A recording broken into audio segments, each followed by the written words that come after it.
What's going on, guys? Happy Saturday to you, wherever this finds you.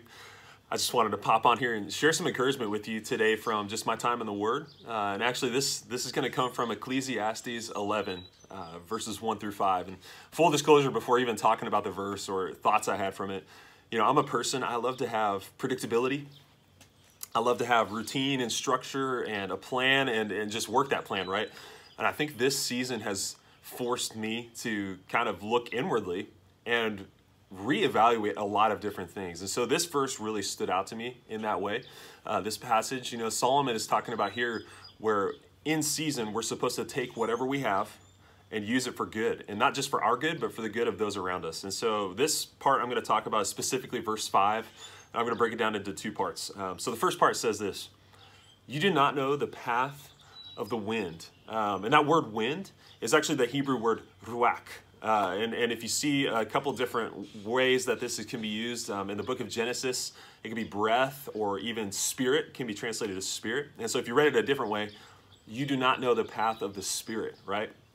And so I think sometimes God intentionally leads us to a place of waiting, where like maybe think about if you were out on the open ocean back in the old days before ships had engines, right? Like you would have sails and you'd be dependent on the wind to take you places, to take you a specific direction.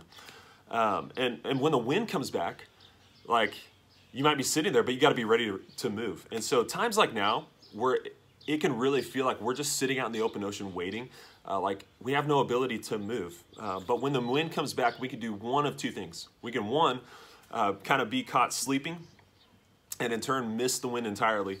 Or two, we can take the time to ready the ship, to ready the sails, and seize the opportunity when the wind does come back. So that's the first part of that verse. The second part of that verse says this: or how the body is formed in the mother's womb, so you cannot understand the work of God, the maker of all things. In other words, there's a process happening that we may not understand. We don't doubt the promise of the child, right? Like in the womb, the child that's to come. And I think sometimes God doesn't reveal all of the pieces so that we might deepen our faith and our trust in Him. So, and this is what I know to be true, at least for me.